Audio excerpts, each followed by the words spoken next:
Mabusiafo enenso yaba na asibe ne no yensem no ekwa kopie eye Kumase Asante Kotoko asoyeye na asem na ne se omani coach efe no Dr Prosper Narteh Ogum sa doctor yi no enye doctor ni ono no ogina hospital ana clinic a odi ne djuma na emum no we doctor eye wumasua mu ena oye ne doctor we kura PhD ankasa na ono na we coach ede ma Kumase Asante Kotoko e wo Ghana ha na eno ya Kumase Asante Kotoko painful chiri mu a omhwe coach yi modem a ahwe ya na team no akọ relegation kura ne sa enam se ne modem a wode na dinansen no enso ani kura enso ani because painful no say ohwe place pa kuku dam a Kotoko timi ato om salary enkam ote kokọ so brare krare homa so boso me kura so na Kotoko place no obi ansa kan sika ma remfi say manhia nkasa manhia fikasi mu ene tia place ni na aka say tia coach sika obi bia oji sika Kotoko so e bia no manhia fikasi mu ana ede wotumfo na yi ni butum sika ede tia eye place ni coach sin na aka na so he coach so no modern money ade de we place ni coach no entemote na bari meto Kotoko fu say so money coach no ante team a he ya na ba bia team no e wa akoda na enya ade abeye animunyam hyekora enam say enche kwa na Kotoko position bi a enkombetim kwa agi Ghana League nenso no the we are team no esusi elu so to aso no ne ade no that say enchen kran kra they win na supporters Kotoko mo na ebusa what is happening because the coach here o say kura PhD and so wa ben PhD no so nye course bi akeke o physical education hyper yes coach no ko UCC University of Cape Coast wa oho ene na odi ne djuma wa kire nkoda ekwa so bobo itum de kayese into a physical education doctorate holder ankasa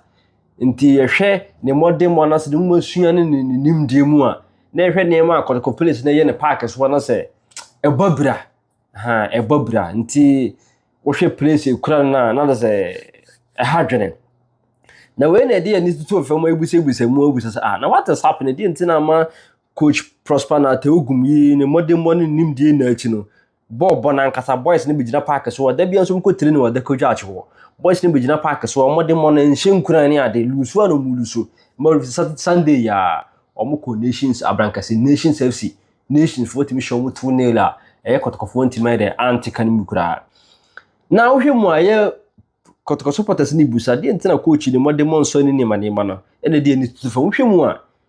ayo mo be players ni chirem say the we are coach ni eye ne ma bi no coach na aye na adwene say okura PhD or physical education nti woni bibia about football nti no we player kwana so ka say coach formation ya pese me bo na say position ya pese de me bo ni sa position we de mo amenti ka me ni say ya coach so want no ono nyantokwa nti coach na obi aye ntunufo wadane ne bukatiniza na Kotoko fo no ho yentunufo fi so woni bibia wo coach mu wini bibia sanso den fa mobo e ma wure fi se Ogum kuro ya no opamo place be 14 o chirim se we player na so wotena Kotoko cha na se player bi wotena team ba ko mu cha na wotana politician afi na player no wonye football bi ni mo obaye politician ti ma sa eye Ogum yi bae no opamo place be more than 14 just last season ya because so mu na politicians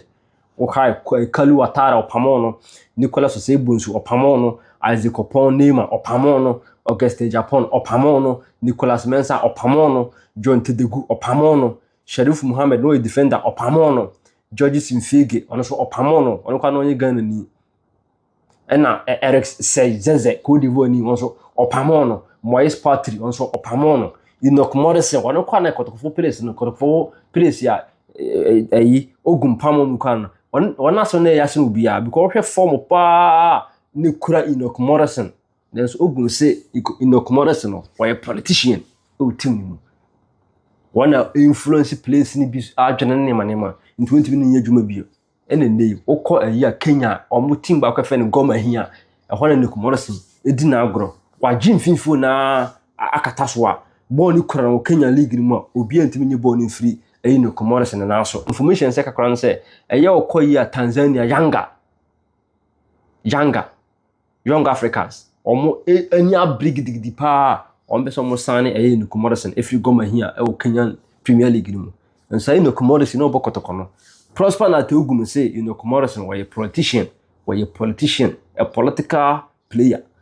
Ono na influence place na momo de embobo. Danlad e di Ghana Blaster for chi e do mo koye ai Afcon. Obaye was sit down lad I politician to woman kwa mobo no bi o man na bo mu bi e na nei dan lad ya wereko Ethiopia Coffee League e na obo Ethiopian obo Coffee League bobo wi a no makọ team no sponsors na coffee company no makọ company mo no akakoye yi warm up na ne manema asakoboa ai farming community na de e ho no awere sem sa amene nka dan lad ne kaka Blaster nka yin Benjamin Sadimpo abura ayi born Ogum ball place and say Ogum do chira ne say oye player also betima kan wa adwena na so betima chire wa adwena wo be say coach ade a oye di ade levels we aposo de ko di emfantie yin ni say o kan sa pena Ogum so wonte ase ti Ogum chire mu say as long as you a player what team no acha nko ade we a politician e ma opamo place be more than 14 e ma kwase sa no ankasa ne nko da ade mo baaye o mo ba so a enye because from penny from say the we are coaching na koko haro ne ade kan bi ne de ne finance ni ade no ntema place ne kwa bobolo musuro so mbe yi bibi e be mistake we park ne ko yi bibi ko try bibi ni na nye won ne be che won na chere wo sa ade ne se pena asemo ba oko ai camp kra no nkasa into coach Prospr Narteh Ogum no ye be sere no then his next destination be an on calm down nimdia de coach team no a football na different from nimdia gu de egu books mu ndim ko fa PE books no nimdia no fa ma chira de sa nti abre ba news ba say ya pam coach Dr Prosper Narteh Ogum no e ko for support small na ni age obi ani age because what tensem coach ni nti obi ano sem do be kan e fan na ye nye coaching so sa ye nye adwuma na ye Ghana ye nye sa to hwemu a guy ni post na ma capture de ato hoyi ni din disappear or say friend Rolex at blogger ya no call Facebook no call to ayam pia de ma coach Prospr Narteh Ogum o ho ni post you kra na o make sa post we a day before ansana ye be pam coach Prospr Narteh Ogum o say Prospr Narteh Ogum PhD is never a food coach. He's just a hyper undergraduate lecturer. That is I say Prospr Narteh Ogum no wonye food coach wonye coach ni ko gina park as say ten place na nko bo any competitive league bia. We're just a hyper undergraduate lecturer. Hyper so one of the courses more fun we use one. Where their normal lecturer was a hunger push him into coaching. A come and a force coach Prospr Narteh Ogum. Eman kwakwede enter into coaching. Was you all know how lecturers are being paid bad in Ghana. Therefore, Prospr Narteh Ogum smartly pushed himself into real football coaching instead of concentrating on his calling as a UCC hyper student lecturer. I had this appear to say, I come and pushy coach Prospr Narteh Ogum and go coaching because already dear ne calling pa ne say obechire UCC hyper student and you coaching say obefa kotoko ebe coaching cause him Ghana ha lecturers market na dey na wofem do say coach na dey wetima na nya sika nto dey nim dey hyper mu books no thesis ne sa ne mane no no ye fast start a coaching career na was he giving Asante Kotoko to Prospr Narteh Ogum PhD it's like taking your Range Rover to an engineering days lecturers at Kenya University to face a mechanical fault for you because say what dey Kotoko who for Kotoko team ni na no e dey kwakoma ye coach Prospr Narteh Ogum and said dey what dey o car say we Range Rover na dey car na kwakoma Kenya University for lecturers no so mo fizima emfa da e so dey car no magazine because lecturers na Kenya University no they only have book knowledge, the thesis, the project was not that day. But I say in that cast into two car boot near physical day, they cannot do that work. Was it the lecturer can't use the knowledge he has acquired from books, project works, and thesis to face the Range Rover? I would therefore advise Prospr Narteh Ogum PhD to go back to UCC and continue the hyper teaching job. The Relentless blogger Ichirimu say, "Obe two." Prospr Ogum for say on some fan certificate no some come back to UCC no go to an hyper teaching job no so the coaching part there ehia ne calling ko any so coaching is not his calling bar salary from teaching you know forced Ogum into football coaching so or that's number 2 na nchebia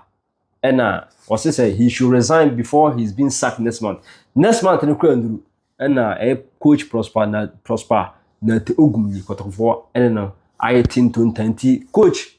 The idea is always I go back to a year UCC na hyper for no job boys na uja omo chire no. Always I go polish na watch chiro physical education ne and name na bo na coach ni pa de.